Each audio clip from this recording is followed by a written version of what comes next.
possible. How many of you clap? How many of you know what ChatGPT is? Okay. So not very many. So I'll tell you what ChatGPT is, just so you know, because you need to know this.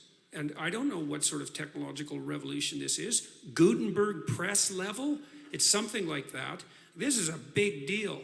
So this AI system, it's a general language processing model, was released about a week and a half ago. And I went and interacted with it. It's an AI system, artificial intelligence system. It basically is trained on, well, a massive corpus of spoken or of text. So it's derived its models of the world from the analysis of human speech, essentially. It isn't using real world data yet, but that will be happening certainly within the next year. So, and ChatGPT analyzes a very large corpus of text, and that corpus is growing all the time.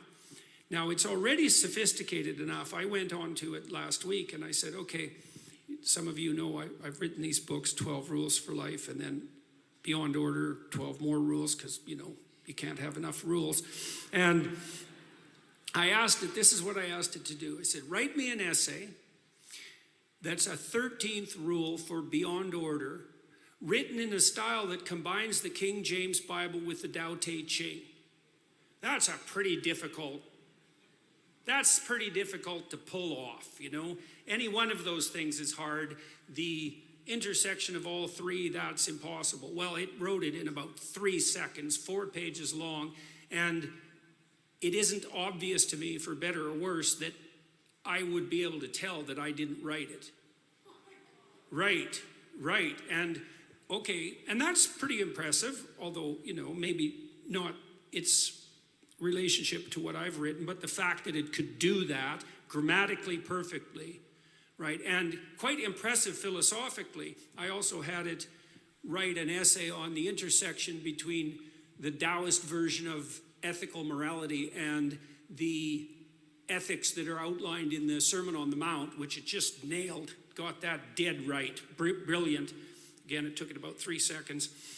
There was a computer engineer who purported to work for Tesla. He asked ChatGPT, he said, look, I work for Elon Musk, but I haven't been doing much for the last week, so I need you to write me 10 bullet points about what I probably would have done as a engineer at Twitter. What 10 things did I do last week that were productive and valuable? And, oh, if you don't mind, write me the accompanying computer code that goes with each project. And it did that too, 3 seconds, and the computer code works. Right, and so, okay, so that's already there. So then a university professor did this. He thought, oh, that's interesting.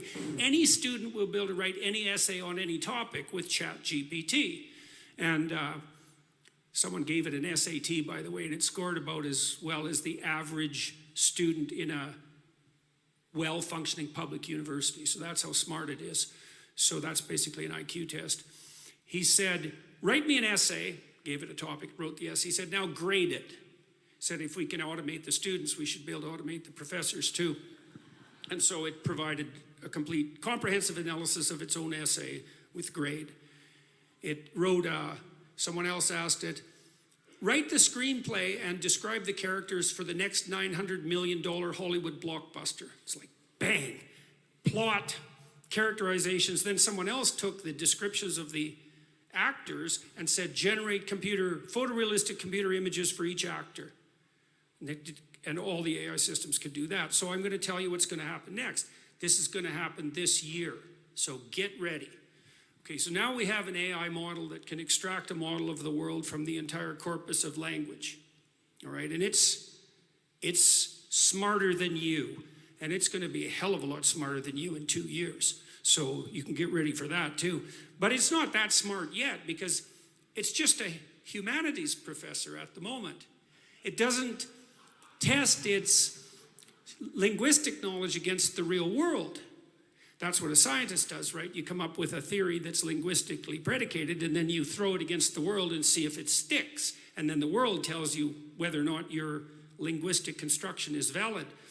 But the new AI systems will be able to extract out patterns from the world itself, from images and so forth, and then be able to test their linguistic constructions against the world. And so they'll practice just like scientists. And the most advanced models are going to use text and image and action as well, because they'll be able to model human action. And so, and all of that's going to come down the pipes within the next year. So hang on to your hats, ladies and gentlemen, because what did my friend Jonathan Pajot say? Giants are going to walk the earth once more. And we're going to live through that, maybe.